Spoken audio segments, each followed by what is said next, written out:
Assalamualaikum warahmatullahi wabarakatuh. Selamat siang, selamat pagi, selamat sore, dan selamat malam bagi teman-teman, anak didik, siswa-siswa yang tetap semangat terus berusaha mempelajari atau mempersiapkan dirinya di bulan Ramadan ini untuk persiapan ujian tes kompetensi akademik kelas 6 di 2026 ini. Nah, baiklah, pada kesempatan kali ini, pada video kita kali ini, kita akan membahas tentang mata pelajaran bahasa Indonesia ya, dengan materi menyimpulkan amanat, tokoh, peristiwa, atau nilai dalam teks, seperti yang terhubung dengan kisi-kisi eh, bahasa Indonesia di video sebelumnya. Nah, sebelum video ini kita lanjutkan, jangan lupa like, komen, dan subscribe video ini. Nah, setelah itu gimana cara mempelajari atau belajar dengan video ini? Nanti kan ada soal, terus videonya kita baca soalnya. Setelah kalian baca, kalian boleh stop, kalian tentukan jawabannya. Nanti akan kita bahas bersama-sama jawabannya. Oke, seperti itu caranya ya. Oke. Nah, kita lanjutkan lagi ke soal yang pertama. Nah, ini dia contoh soal yang pertama yang kemungkinan besar akan keluar di tes kompetensi akademik nanti tentang cerita, unsur-unsur dalam cerita. Nah, perhatikan kutipan cerita berikut. Nah, dalam membaca soal kita harus tenang, fokus, dan memahami apa yang ada dalam teks ya. Nah, kita baca ya. Meskipun tinggal di desa terpencil, Leni tak pernah berhenti bercita-cita menjadi dokter. Ia belajar keras walau hanya dengan cahaya lampu minyak. Nah, tema dari kutipan cerita tersebut adalah, nah, jadi soal ini menanyakan tentang tema cerita. Nah, berarti tema ceritanya di sini adalah, kita baca ya pilihan gandanya. A. Kegiatan di desa. B. Susahnya tinggal di desa. C. Semangat meraih cita-cita. D. Anak yang suka bermain. Nah, berdasarkan teks tadi, nah dapat kita lihat di situ teks tadi menggambarkan si Leni yang tetap bercita-cita menjadi dokter meskipun dia tinggal di desa terpencil dengan dia belajar dengan keterbatasan. Hal ini menunjukkan semangat dan kegigihan dalam meraih cita-cita. Jadi jawabannya yang tepat adalah semangat meraih cita-cita. Jadi poin C ya. Gimana? Bisa dipahami? Jadi kita harus analisa dulu teksnya membahas tentang apa, karena bisa jadi dalam setiap pilihan ganda itu jawabannya hampir sama semuanya. Jadi di sini yang paling tepatnya adalah C, semangat meraih cita-cita. Oke, begitu juga halnya dengan kalian ya semuanya. Nah, kita lanjutkan ke soal yang kedua ya, masih berhubungan dengan unsur-unsur yang terdapat atau nilai-nilai yang terdapat di dalam cerita. Kita baca ya bersama-sama dengan tenang dan pahami dan analisa soalnya. Oke, perhatikan cerita berikut ini. Konon, nama Cianjur berasal dari kata ci yang berarti air dan anjur, yang berarti mengalir deras. Dahulu, hiduplah seorang tokoh bijak bernama Mbah Jaya Perbata. Ia membantu membuka lahan baru dan membangun saluran air untuk persawahan. Berkat kerja keras dan kebijaksanaannya, daerah itu menjadi subur dan penduduknya hidup makmur. Lambat laun, tempat itu dikenal sebagai Cianjur karena aliran airnya yang selalu meng- meringan mengalir deras dan memberi kehidupan bagi warga. Nah, latar utama dari cerita ini adalah, oke, A. Daerah pegunungan tandus. B. Pedesaan dengan sawah dan aliran air. C. Daerah hutan berawa-rawa. D. Tepi pantai yang kering. Ayo, menurut kalian mana pilihan yang tepat? A, B, atau C, atau D? Nah, jadi kita analisa ya. Jadi yang pertanyaan dari soal tadi adalah latar utama. Latar itu adalah tempat kejadiannya. Jadi, di cerita menjelaskan adanya saluran air untuk persawahan dan kehidupan masyarakat yang makmur. Hal tersebut menunjukkan latar perdesaan dengan sawah dan aliran air. Jadi jawaban yang tepat adalah pedesaan dengan sawah dan aliran air. Nah, kita jadi jawabannya adalah B. Kita bahas dulu tentang latar ya. Jenis latar cerita. Jadi latar ini adalah tempat terjadinya cerita. Jadi umumnya terbagi menjadi tiga unsur. Ya, latar itu terbagi menjadi tiga yang sering keluar saat ujian. Yang pertama adalah latar tempat. Latar tempat itu adalah lokasi terjadinya peristiwa. Lalu ada latar waktu. Waktu ini waktu kejadiannya bisa jadi siang, sore, malam, bahkan ada yang menunjukkan waktu berdasarkan pukul kejadiannya. Lalu ada latar suasana, yaitu situasi emosional dan kondisi peristiwa.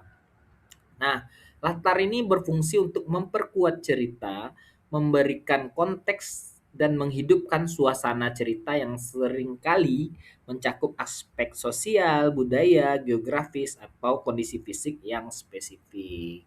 Nah, gimana? Pastinya kamu udah paham dong tentang latar pada cerita ini. Oke, kita lanjutkan ke soal yang berikutnya. Nah, kita lanjutkan ke soal yang ketiga. Soal yang ketiga ini adalah pilihan ganda kompleks atau jawaban benarnya bisa lebih dari satu. Nah, bacalah cerita berikut ini untuk soal nomor 3 dan 4. Oke. Nah, suatu hari Ardi melihat teman sekelasnya, Raka, duduk sendirian di pojok taman sekolah. Raka tampak sedih. Ardi mendekat dan bertanya, "Kamu kenapa, Raka?" Raka menjawab lirih, "Aku lupa membawa uang untuk makan siang." Tanpa ragu, Ardi membuka kotak bekalnya dan berkata, "Yuk kita makan bersama. Aku bawa 2 roti nih." Raka pun tersenyum dan mengangguk. Raka sangat berterima kasih kepada Ardi. Nah, di sini kita masuk ke pertanyaan yang ketiga. Amanat yang sesuai dengan cerita di atas adalah, nah, kita pilih berarti ini jawabannya bisa lebih dari satu. Yang pertama adalah membantu teman yang sedang kesulitan. Yang kedua, jangan sampai lupa membawa uang saku. Yang ketiga, yang C-nya berteman hanya dengan orang yang selalu ceria. D-nya, kebaikan kecil bisa berarti besar bagi orang lain. Nah, tentukan pilihannya ya sebelum kita bahas. Nah, sebelum kita bahas, kita pahamin dulu apa tuh amanat. Amanat cerita adalah pesan moral, ajaran, atau nilai-nilai baik seperti budi pekerti, sosial, agama yang ingin disampaikan pengarang kepada pembaca atau pendengar melalui sebuah karya sastra. Nah, amanat ini berfungsi sebagai hikmah atau nasihat yang bisa dipetik dari cerita. Nah, kita baca tadi ya poinnya. Menurut kalian, membantu teman yang sedang kesulitan. Nah, tadi jelas di dalam ceritanya si Ardi membantu si Raka. Jadi pernyataan A ini benar. Yang B ini adalah jangan sampai lupa bawa uang saku. Ini sebenarnya hampir tepat, tapi tidak cocok ke dalam cerita. Oke, jadi yang B ini tidak tepat. Jadi yang tepatnya A, lalu yang C ini berteman hanya dengan orang yang selalu ceria. Ini tidak sesuai dengan cerita, tidak sesuai dengan amanatnya. Lalu yang D ini kebaikan kecil berarti besar bagi orang lain. Nah, karena di dalam cerita tadi si Ardi memberikan kebaikan kepada si Raka sehingga Raka sangat berterima kasih kepada si Ardi. Jadi jawabannya A dan D. Nah, jadi dari cerita tadi menunjukkan bahwa si Ardi ini membantu Raka yang lupa membawa uang makannya. Jadi amanat yang sesuai adalah membantu teman yang sedang kesulitan dan bahwa kebaikan kecil bisa berarti besar bagi orang lain. Jadi jawabannya A dan D. Gimana? Pilihan kita pasti sama kan? Oke, kita lanjutkan ke soal yang berikutnya. Nah, di soal ini masih berhubungan dengan teks cerita tadi, menanyakan bahwa pernyataan ini yang benar atau tidak. Ini kita bisa bahas ya. Di poin yang pertama ada A. Ardi dengan karakter yang suka membantu. B. Raka dengan karakter yang baik hati. C. Ardi dengan karakter yang sombong. D. Raka dengan karakter yang pemarah. Nah, silakan kalian tentukan pilihan kalian sebelum kita bahas di slide selanjutnya. Tentukan ya. Nah, gimana? Udah kalian tentukan kan jawabannya? Jadi jawaban yang tepatnya adalah itu Ardi dengan karakter yang suka membantu, dan B Raka dengan karakter yang baik. Jadi yang C dan D-nya salah. Jadi jawaban yang pilihan yang ganda yang benarnya adalah A dan B yang kita centang ya. Nah, di sini kita analisa sedikit ya tentang soal ceritanya tadi berdasarkan pertanyaan bahwa di sini Ardi digambarkan sebagai anak yang suka membantu dan si rekannya juga menunjukkan sikap baik hati dengan menerima bantuan dan mengucapkan terima kasih. Jadi tidak ada bukti bahwa si Ardi itu sombong dan Raka pemarah dalam cerita tadi. Nah, seperti itu kita menganalisa untuk menentukan jawabannya. Gimana? Pak Teddy rasa kalian makin siap dan makin paham ya. Kita lanjutkan ke soal yang terakhir, yang kelima ini. Nah, kita ke soal yang kelima ya. Di soal yang kelima ini bentuknya adalah menyatakan benar dan salah dalam cerita. Nah, sebelum kita menentukan benar dan salah, kita juga baca dulu ceritanya. Jadi kita bisa memahami apa arti dari cerita tersebut. Nah, kita baca ya soalnya ya. Bacalah teks berikut dengan seksama. Setiap sore, Raka membantu ibunya berjualan gorengan di depan rumah. Suatu hari saat sedang melayani pembeli, Raka menerima uang Rp50.000 dari seorang pelanggan. Karena terburu-buru, ia memberikan kembalian lebih banyak dari seharusnya. Setelah menyadari kesalahan, Raka merasa bingung. Jika ia diam saja, ibunya tidak akan tahu. Namun keuntungan hari itu akan berkurang. Raka akhirnya memilih mengejar pelanggan tersebut dan menjelaskan kekeliruannya. Pelanggan itu terkejut sekaligus kagum pada kejujuran Raka. Ia pun mengembalikan uang kelebihan tersebut dan bahkan memuji didikan orang tua Raka. Sejak kejadian itu, pelanggan tersebut menjadi langganan tetap dan sering merekomendasikan dagangan Ibu Raka kepada tetangganya. Nah, itu teksnya ya. Kita lanjutkan. Tentukan pernyataan berikut benar atau salah. Nah, kita tentukan. Kita baca dulu sebelum kita menentukan, kita baca dulu bersama, nanti kalian tentukan baru kita bahas. Nah, A. Tokoh utama dalam teks tersebut adalah Ibu Raka karena ibu pemilik usaha gorengan. Oke. B. Amanat yang dapat disimpulkan dari teks adalah kejujuran dapat membawa kebaikan dalam jangka panjang. Oke. C. Nilai yang menonjol dalam cerita tersebut adalah nilai kerja keras dan kejujuran. Oke. Nah, yang D, Raka memilih diam karena takut dimarahi ibunya. Nah, kalian tentukan jawabannya sebelum kita bahas ke slide selanjutnya. Pastinya kalian sudah memahami ini ya. Nah, tadi kita bahas ya. Jadi udah kalian tentukan baru kita bahas bersama-sama ya apakah jawaban kalian benar. Nah, jadi tokoh utama dalam teks tersebut adalah Ibu Raka karena ia pemilik usaha gorengan. Benar atau salah? Nah, ternyata itu adalah kurang tepat, salah. Kenapa? Karena tokoh utama dalam ceritanya adalah Raka. Karena ceritanya berpusat kepada kejadian atau konflik yang terjadi pada si Raka. Jadi untuk pernyataan pertama salah. Oke, kita lanjut ke yang keduanya.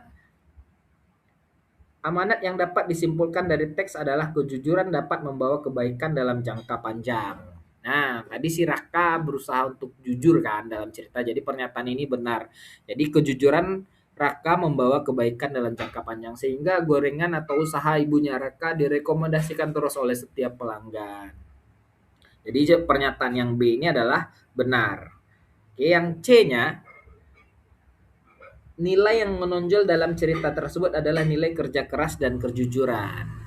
Nah, di sini nilai yang menonjolnya adalah kerja keras si Raka dan kejujuran hatinya si Raka. Jadi pernyataan ini juga benar. Kita lanjut ke yang D. Nah, Raka memilih diam karena takut dimarahi ibunya. Nah, tetapi di sini Raka tidak diam kan, dia berani mengejar sekaligus mengambil tindakan. Jadi pernyataan yang D ini salah, seperti yang ada di bawah ini jawabannya. Jadi pernyataan A salah, pernyataan B benar, pernyataan C benar, dan pernyataan D salah. Gimana jawaban kalian? Pasti juga benar. Pak Teddy yakin karena kalian udah belajar dengan baik dan bekerja keras juga. Gimana? Jadi untuk materi hari ini tentang membahas tentang soal-soal TKA Bahasa Indonesia itu tentang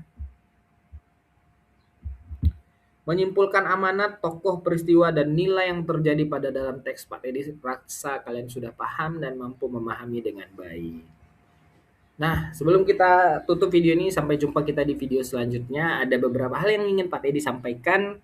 Jadi, salah satu tokoh dunia pernah mengatakan, pendidikan merupakan senjata paling mematikan di dunia. Karena dengan pendidikan Anda dapat mengubah dunia. Itu kata dari seorang Nelson Mandela, tokoh dunia. Nah, ini ada tips tambahan dari Pak Teddy. Saat jenuh, ingatlah bahwa belajar adalah investasi, bukan beban, dan hasil tidak akan mengkhianati usaha. Fokuslah pada tujuan jangka panjang dan berani mencoba lagi meskipun gagal. Oke, tetap semangat mempelajari soal-soal TKA, dan jangan lupa like, comment, subscribe, serta share ke teman-teman, ke rekan-rekan guru kalian dalam membahas soal ini semua. Oke, sampai jumpa di video selanjutnya. Salam sehat, salam semangat, terus bekerja keras. Semoga apa yang kalian cita-citakan menjadi kenyataan di kemudian hari. Amin, amin ya rabbal alamin.